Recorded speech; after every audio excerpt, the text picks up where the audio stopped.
Bienvenidos a Filosofía en tiempos de no filosofía, un espacio de reflexión profunda sobre el pensamiento filosófico.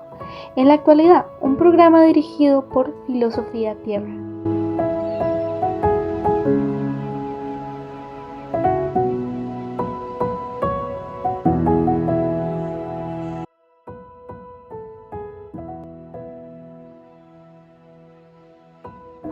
Porque Jehová vuestro Dios es clemente y misericordioso, y no apartará de vosotros su rostro, si vosotros os volviereis a Él.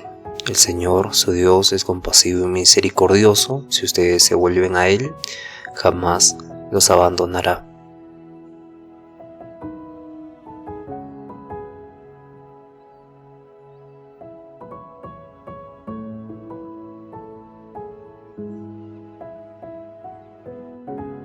Bienvenidos al episodio 303. Estamos en el día 26 de Filosofía del Lenguaje. Y hoy nos toca hablar de Charles Peirce y la semiótica. Estrictamente su nombre es Charles Sanders Peirce. Peirce también. Y nos habla de la semiótica, ¿no? Donde el pensamiento es un sistema de signos. Y vamos a tocar ahora el tema en el primer segmento, el icono, el índice y el símbolo. Y luego pasamos a la trigonometría, ¿no? Trigonometría de signo, objeto e intérprete. Y luego pasamos al segundo segmento, que es la inferencia semiótica, la abducción. Y luego al lenguaje como sistema interpretativo, ¿no? Como sistema abierto. En este sentido, cuando hablamos, cuando sentimos, cuando razonamos, no operamos directamente con la realidad, sino operamos a través de signos. Y esto es muy interesante, ¿no? Esta es una propuesta revolucionaria de Charles Peirce, que aparte de ser filósofo, es científico y lógico, y se considera el padre de la semiótica, ¿no? Para Peirce, todo el pensamiento es semiótico. Quiere decir que no pensamos cosas, sino pensamos signos que se remiten a cosas, ¿no? Y nuestro mundo interno y externo está mediado por procesos de significación. Ver una nube, escuchar una palabra, leer un gesto, todo implica interpretación. Frente a concepciones del lenguaje que lo ven como una herramienta de comunicación, Peirce más bien propone que que esa interpretación es algo mucho más profundo, donde el lenguaje y los signos son una estructura misma, son lo mismo en el pensamiento y por lo tanto dentro del conocimiento, ¿no? Y la semiótica no es solo una teoría de signos, sino que es una filosofía del sentido, ¿no? Una filosofía del sentido, una forma de entender cómo accedemos a la realidad y cómo construimos el saber. Y en lo que respecta a la clasificación de signos, no solo signos, sino a la forma de entender la realidad, influye ahí o incluye en su pensamiento la lógica, la lingüística y hasta la inteligencia artificial. Cuando Charles habla de signos, no se refiere solo a las palabras, ¿no? Para él todo pensamiento es una forma de signo, todo es una forma de signo, pero no todos los signos operan igual, ¿no? Existen distintas formas en las que un signo puede representar algo, y aquí entra en juego una de sus ideas más importantes, que es esta distinción entre icono, índice y símbolo. Imaginemos que estamos tratando de representar un árbol. Un icono sería la imagen detallada de ese árbol, una imagen que se parece a ese árbol, ¿no? Y su fuerza está en la semejanza con el árbol, ¿no? Lo mismo con un plano de una ciudad o una foto, un emoji. Todos son signos que funcionan por algo parecido a lo que vimos, experimentamos. Pero el índice, en cambio, no se le parece necesariamente, pero está conectado de manera real, de manera causal, ¿no? Por ejemplo, el humo que vemos en el cielo es un símbolo de que hay fuego. y una huella en la arena indica que alguien ha pasado por ahí, y en estos casos el signo apunta directamente a su objeto por una relación física causal, ¿no? Y finalmente tenemos al tenemos al símbolo, claro, y hablamos del icono, del índice, y ahora hablamos del símbolo, que quizás es el más común en nuestra vida cotidiana. Aquí ya no hay parecido ni conexión causal. El símbolo funciona porque hemos acortado el significado de algo abstracto a algo específico, ¿no? Y claro, por ejemplo, la palabra libertad o la palabra casa no se parecen en nada a la representación que tenemos de casa, ¿no? Pero todos entendemos su sentido, todos entendemos a qué nos referimos cuando hablamos de casa. No tenemos que imaginarnos el icono ni el índice, pero el símbolo casa, ya nos acordamos de su significado. Y en este sentido hay un código cultural que usamos todos para darle sentido a ciertas palabras, ¿no? A ciertos símbolos, y que este código es compartido con otros. Las banderas, por ejemplo, los números, los semáforos funcionan simbólicamente, y esta clasificación no es solo una herramienta técnica, es una invitación a repensar cómo comprendemos el mundo, ¿no? A veces creemos que el lenguaje no conecta directamente con la realidad, pero Peirce nos dice y nos muestra que esa conexión siempre está mediada por signos, ¿no? Y que estos signos pueden operar por semejanza, por contacto y por convención. Y claro, esto es algo muy profundo. Comprender esta teoría es dar un paso a una visión más profunda del pensamiento, y no pensamos con las cosas, pensamos con los signos, y entender sus tipos de esta clasificación icono, símbolo, índice, nos muestra un tipo nos ayuda a desentrañar cómo construimos el sentido, ¿no? Cómo construimos el sentido de las cosas, el sentido de nosotros, el sentido de la realidad. Y claro, aquí hay un concepto muy importante que tenemos que trabajar, que es la trigonometría del signo, ¿no? Imagina que estás frente a un cartel que dice peligro, alto voltaje. Y ese cartel no solo es una advertencia, sino que es un signo. Pero tenemos que preguntarnos qué lo convierte en un signo primero. Luego, cómo funciona ese signo. Entonces, para Peirce, todo signo está compuesto por 3 elementos inseparables: el signo, el objeto y el intérprete. Y claro, el signo es lo que ves, lo que percibes. Perdón. En ese sentido, en nuestro ejemplo, en ese cartel, están las palabras, los colores, la forma, y es la manifestación material del signo, ¿no? Aquello que capta la atención y te lleva a pensar en algo más, ¿no?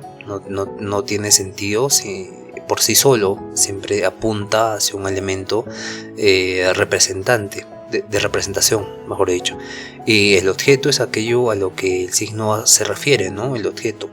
Y en este caso el objeto es el peligro real de alto voltaje, y el objeto puede ser algo físico, como un cable eléctrico, o algo abstracto como una emoción o una ley o una idea, ¿no? Entonces Peirce distingue entre objeto inmediato y objeto dinámico.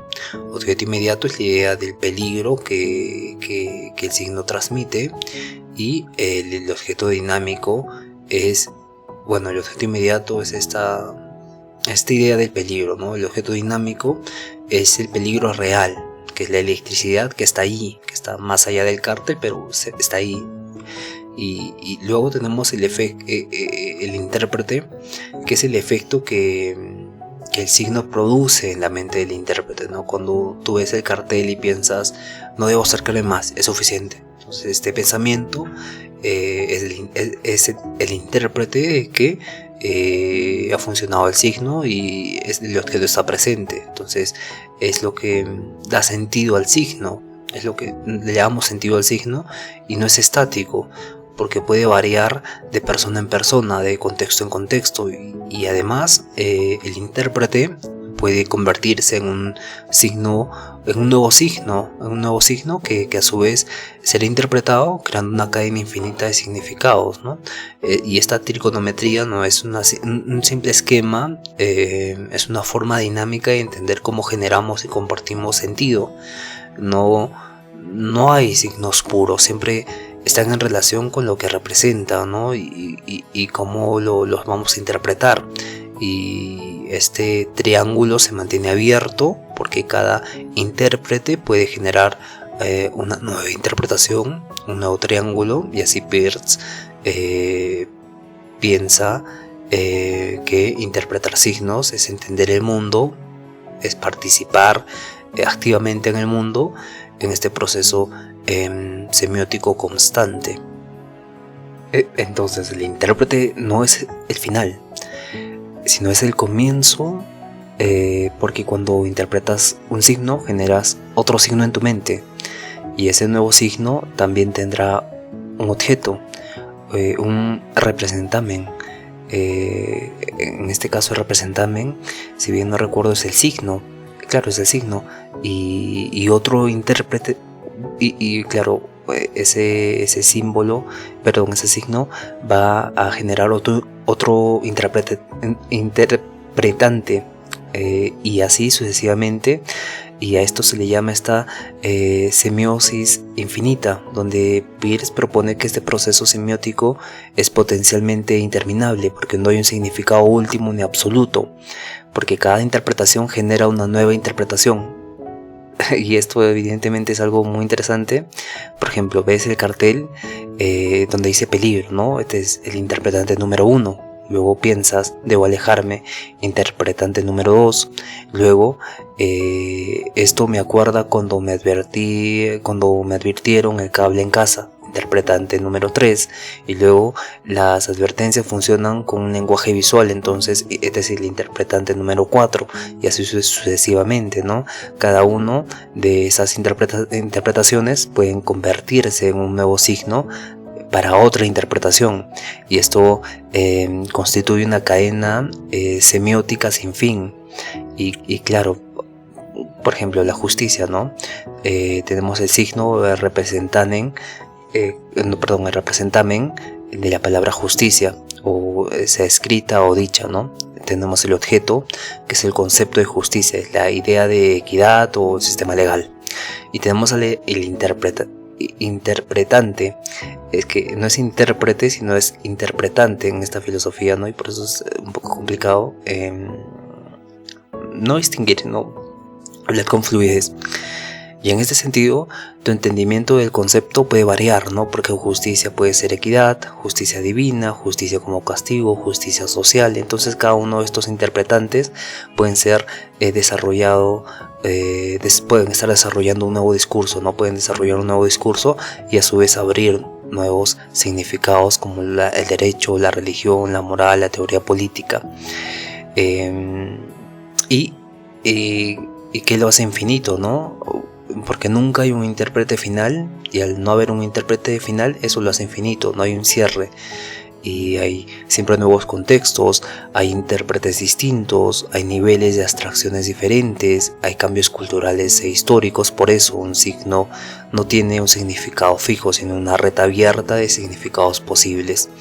Y claro, con eso Peirce menciona que todo está vivo, no todo está en movimiento, y la interpretación siempre depende del contexto y del intérprete, y nunca llegamos a un significado último, solo a sentidos provisionales que usamos para vivir, comunicar y construir cultura. Claro, hablemos ahora de la inferencia semiótica. Imagina que caminas por la calle cualquier mañana y el aire huele a tierra mojada, ¿no? Y las hojas brillan con pequeñas gotas de agua, y ese olor de la tierra mojada es algo, tiene una esencia particular, muy agradable, ¿no? Entonces, tú no has visto llover, no hay nubes en el cielo, pero dices, sin pensarlo, seguro llovió hace poco. ¿no? Entonces ese salto mental que acabas de hacer no es magia, sino es una intuición pura, ¿no? Es lo que Charles Peirce llama la abducción. La abducción.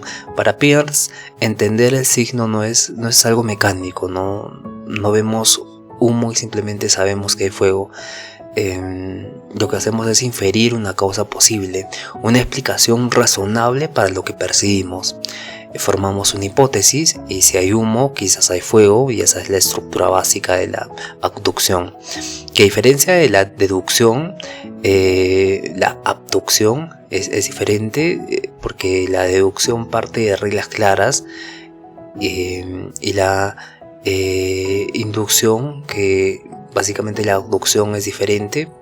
Bueno, se conoce clásicamente la inducción y la deducción de lo general a lo particular y la inducción de lo particular a lo general.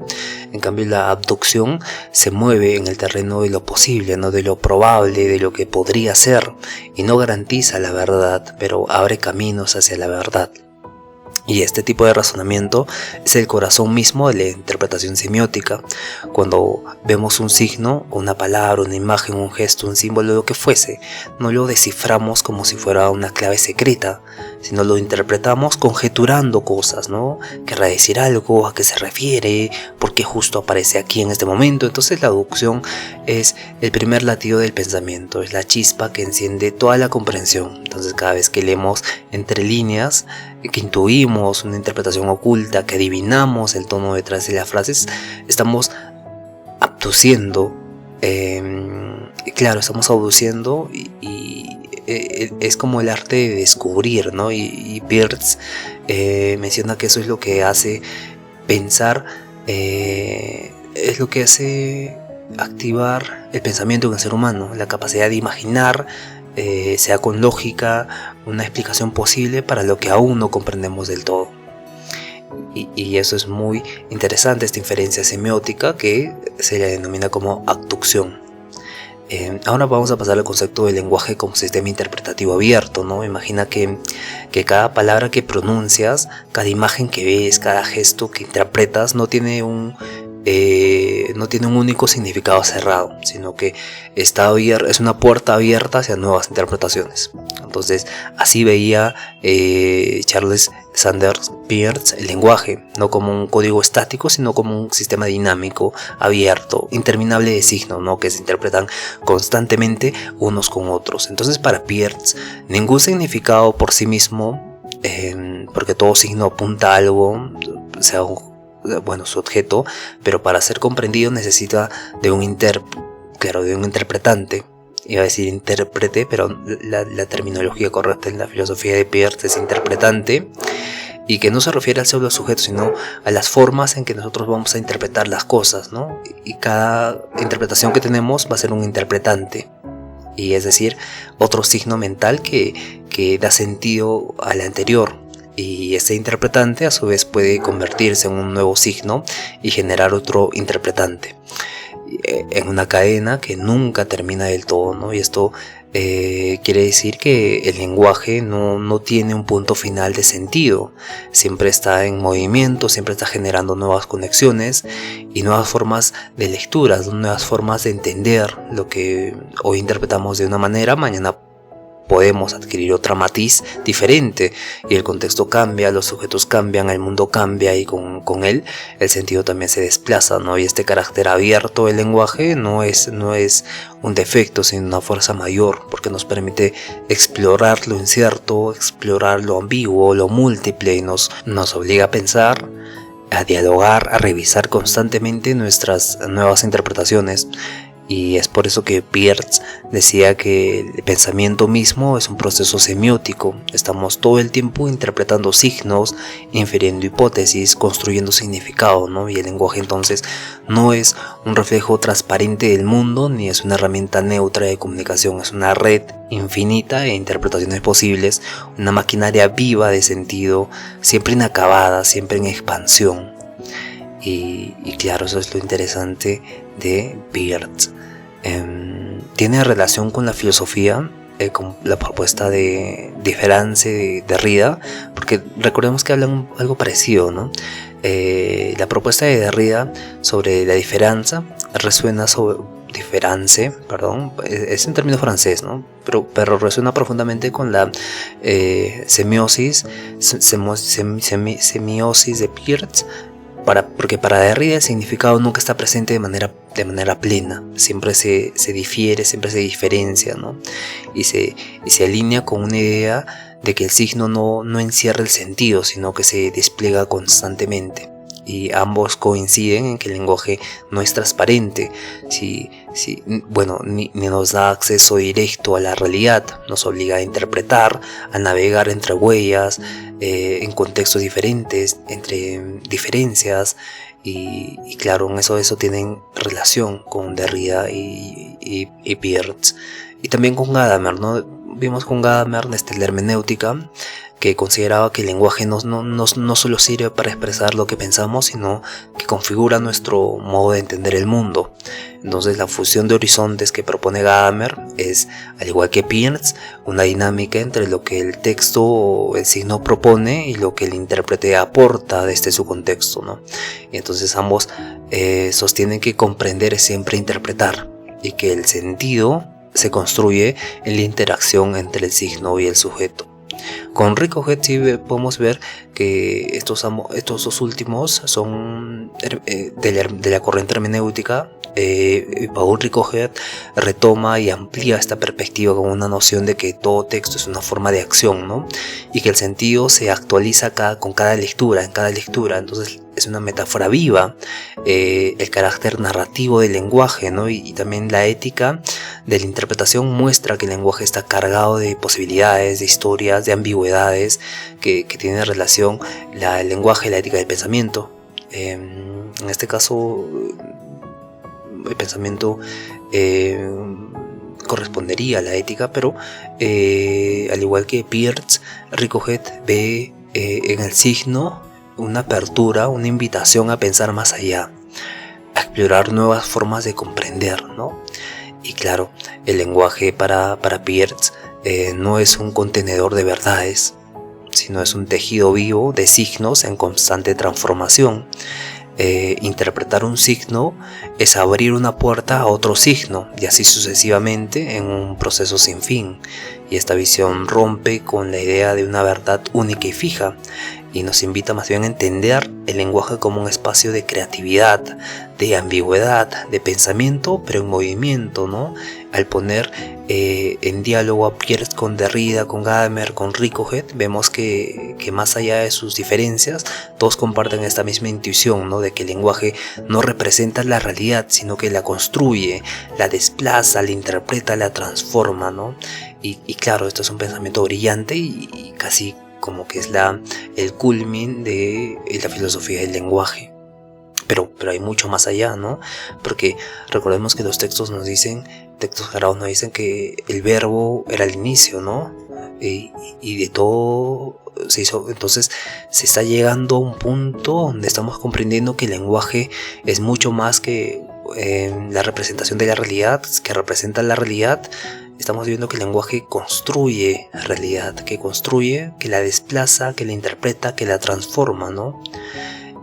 Pero claro, hay una forma para nosotros, pero hay una forma objetiva, ¿no? Objetiva de realidad que se mantiene viva todavía, pero que ya con frecuencias se puede explicar de muchas formas, como con los actos del habla.